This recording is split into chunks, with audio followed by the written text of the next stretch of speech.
ಮಲ್ಪೆ ಕಡಲ ತೀರದಿಂದ ಮೀನುಗಾರಿಕೆಗೆ ತೆರಳಿದ 7 ಮೀನುಗಾರರು ನಾಪತ್ತೆಯಾಗಿ ತಿಂಗಳೇ ಕಳೆದಿದೆ. ನೌಕಾಸೇನೆ, ಕೋಸ್ಟ್ ಗಾರ್ಡ್ ಹುಡುಕಾಟ ನಡೆಸಿದ್ರೂ ಯಾವುದೇ ಸುಳಿವಿಲ್ಲ. ಸಹಜವಾಗಿಯೇ ಇದು ಮೀನುಗಾರರ ಮನೆಯವರ ಆತಂಕ ಹೆಚ್ಚುವಂತೆ ಮಾಡಿದೆ. ಕಾಣೆಯಾದವರು ಶೀಘ್ರ ಸುರಕ್ಷಿತವಾಗಿ ಬರುವಂತೆ ಉಡುಪಿಯ ಅನಂತೇಶ್ವರ ಸನ್ನಿಧಿಯಲ್ಲಿ ಪವಮಾನ ಹೋಮ ನಡೆಸಲಾಯಿತು. ಮಲ್ಪೆಯ ಮೀನುಗಾರರು ನಾಪತ್ತೆಯಾಗಿ ಇವತ್ತಿಗೆ 32 ದಿನ. ತಿಂಗಳು ಕಳೆದರೂ ಅವರ ಇರುವಿಕೆಯ ಬಗ್ಗೆ ಯಾವುದೇ ಸುಳಿವು ಸಿಗದೇ ಇರುವುದರಿಂದ ಅವರ ಮನೆಗಳಲ್ಲಿ ಆತಂಕ ಹೆಚ್ಚುತ್ತಿದೆ. ಮೀನುಗಾರರ ಪತ್ತೆ ಕಾರ್ಯ ಮಾಡುತ್ತಿರೋ ನೌಕಾಪಡೆ ಇದೀಗ ಸಮುದ್ರದ ತಳಭಾಗದಲ್ಲಿ ಶೋಧ ಕಾರ್ಯ ನಡೆಸುತ್ತಿದೆ ಎಂಬ ಮಾಹಿತಿ ಲಭ್ಯವಾಗಿದೆ. ಸಮುದ್ರದ ತಳ ಶೋಧಿಸಬಲ್ಲ ನೌಕಾಪಡೆಯ ಹಡಗು ರವಿವಾರದಿಂದಲೇ ಕಾರ್ಯಾಚರಣೆಗೆ ಇಳಿದಿದ್ದು ಅವಘಡದ ಸಾಧ್ಯತೆಯ ಮುನ್ಸೂಚನೆ ನೀಡಿದೆ. ನೌಕಾಪಡೆಯ ಈ ಹಡಗು ಮಹಾರಾಷ್ಟ್ರ ಮತ್ತು ಗೋವಾ ಭಾಗದ 12 ನಾಟಿಕಲ್ ಮೈಲಿ ದೂರದಲ್ಲಿ ಕಾರ್ಯಾಚರಣೆ ಮಾಡ್ತಾ ಇದೆ. ಆದರೆ ಸುಳಿವು ಲಭಿಸಿದ ಮಾಹಿತಿ ಇನ್ನೂ ಬಂದಿಲ್ಲ. ಡಿಸೆಂಬರ್ 13ರ ರಾತ್ರಿ ಮೀನುಗಾರಿಕೆಗೆ ತೆರಳಿದ ಸುವರ್ಣ ತ್ರಿಭುಜ ಬೋಟ್ನಲ್ಲಿ 7 ಮೀನುಗಾರರಿದ್ರು. 15ನೇ ತಾರೀಕಿನ ಮಧ್ಯರಾತ್ರಿಯಿಂದ ಸಂಪರ್ಕ ಕಡಿತಗೊಂಡಿದೆ. ಮೀನುಗಾರರನ್ನ ಯಾರಾದರೂ ಅಪಹರಿಸಿದರೆ, ಅಪಹರಣ ಮಾಡಿದರೆ ದರೋಡೆಕೋರರೇ ಅಥವಾ ಉಗ್ರರೇ ಅಥವಾ ಬೋಟ್ ಮುಳುಗಿರಬಹುದೇ ಎಂಬುದು ಇನ್ನೂ ಯಕ್ಷ ಪ್ರಶ್ನೆಯಾಗಿಯೇ ಉಳಿದಿದೆ.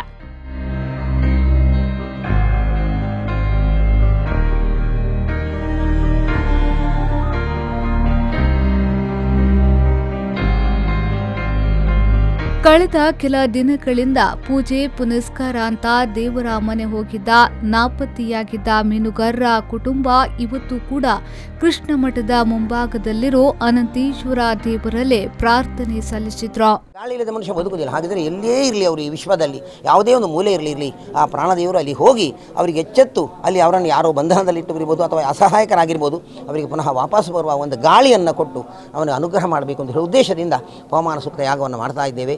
ಇಲ್ಲಿ ಪರ್ಯಾಯ ಅರ್ಚಕರಾದ ಹರಿದಾಸ ಐತಾಳರು, ನಾನು ಕೂಡ ಇಲ್ಲಿ ಅರ್ಚಕ ವೇದವ್ಯಾಸ ಐತಾಳ, ನಾವು ಕೂಡ ಮನಪೂರ್ವಕವಾಗಿ ದೇವರ ಹತ್ರ ಪ್ರಾರ್ಥನೆ ಮಾಡೋಣ. ಆ ಪ್ರಾಣದೇವರ ಅನುಗ್ರಹದಿಂದ ಈ ಹೋಮ ಮಾಡಿದರೆ ಸಂವತ್ಸರ ಕೃತಂ ಪಾಪ ಹೇಳ್ತಾರೆ, ಎಲ್ಲ ಪಾಪಗಳು ಪರಿಹಾರ. ಯಾಕೆ ಅಂತ ಹೇಳಿದ್ರೆ ಎನ್ಮೇ ಗರ್ಭೆ. ತಿಂಗಳ ಬಳಿಕವೂ ನಾಪತ್ತೆಯಾದವರ ಸುಳಿವು ಸಿಗದೇ ಇರುವುದು ಮನೆಯವರ ದುಃಖ ಇಮ್ಮಡಿಗೊಳ್ಳುವಂತೆ ಮಾಡಿದೆ. ಮೀನುಗಾರರ ಮನೆಯವರಾದ್ರೂ ಏನು ಮಾಡಲು ಸಾಧ್ಯ? ಮನೆ ಮಕ್ಕಳು ಶೀಘ್ರ ಮನೆ ಸೇರಲಿ, ಯಾವುದೇ ಅಪಾಯಕ್ಕೆ ಸಿಲುಕದಿರಲಿ ಎಂದು ನಿತ್ಯ ದೇವರನ್ನ ಪ್ರಾರ್ಥಿಸುತ್ತಿದ್ದಾರೆ. ಇವತ್ತು ಉಡುಪಿಯ ಅನಂತೇಶ್ವರನ ಸನ್ನಿಧಿಯಲ್ಲಿ ಪವಮಾನ ಹೋಮ ನಡೆಸಿ ಪ್ರಾರ್ಥನೆ ಸಲ್ಲಿಸಿದ್ರು.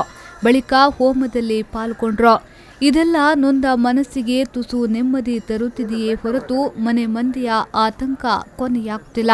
ಮಲ್ಪೆಯಲ್ಲಿ ಮೊನ್ನೆ ಒಂದು 40,000-50,000 ಜನ ಸೇರಿ ಶಾಂತಯುತವಾದ ಒಂದು ಪ್ರತಿಭಟನೆಯನ್ನು ಮಾಡಿದ್ದೇವೆ. ಅದಕ್ಕೆ ಸರ್ಕಾರ ನಮಗೆ ಭರವಸೆಯನ್ನು ಕೊಟ್ಟಿದೆ ವಿನ ಅದರ ಹಿಂದೆ ಯಾವುದೇ ಸೂಕ್ತ ರೀತಿಯ ತನಿಖೆಯನ್ನು ಮಾಡುತ್ತಿಲ್ಲ. ಇನ್ನೂ ಹೆಚ್ಚಿನ ಸೂಕ್ತ ರೀತಿಯ ತನಿಖೆಯನ್ನು ಮುಂದುವರಿಸಬೇಕಾಗಿ ಕೇಳಿಕೊಳ್ತೇವೆ. ಇಲ್ಲದಿದ್ದರೆ ಇನ್ನೂ ಉಗ್ರ ರೀತಿಯ ಹೋರಾಟವನ್ನು ನಾವು ಮಾಡಬೇಕಾಗ್ತದೆ. ಹಾಗೆ ಇವತ್ತು ನಾವು ಉಡುಪಿ ಅನಂತೇಶ್ವರ ದೇವಸ್ಥಾನದಲ್ಲಿ ಸರ್ವ ಮೀನುಗಾರರು ಸೇರಿಕೊಂಡು ಆ 7 ಕುಟುಂಬದ ಯಾರು ಕಾಣೆಯಾಗಿದ್ದಾರ 7 ಕುಟುಂಬದವರು ಕೂಡ ಇವತ್ತು ಇಲ್ಲಿ ನಮ್ಮೊಂದಿಗೆ ಸೇರಿಕೊಂಡು ಈ ಪವಮಾನ ಪಂಚ ಮುಕ್ತಂ ಎನ್ನುವಂತಹ ಹೋಮವನ್ನು ಇವತ್ತು ಮಾಡ್ತಾ ಇದ್ದೇವೆ.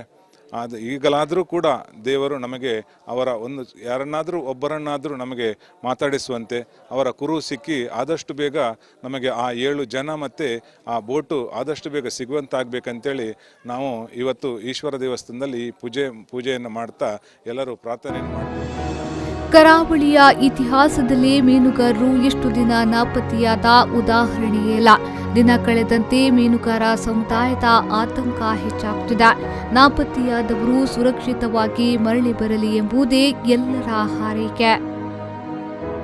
ಪಲ್ಲವಿ ಸಂತೋಷ್, ವಿ4 ನ್ಯೂಸ್ 24/7 ಉಡುಪಿ.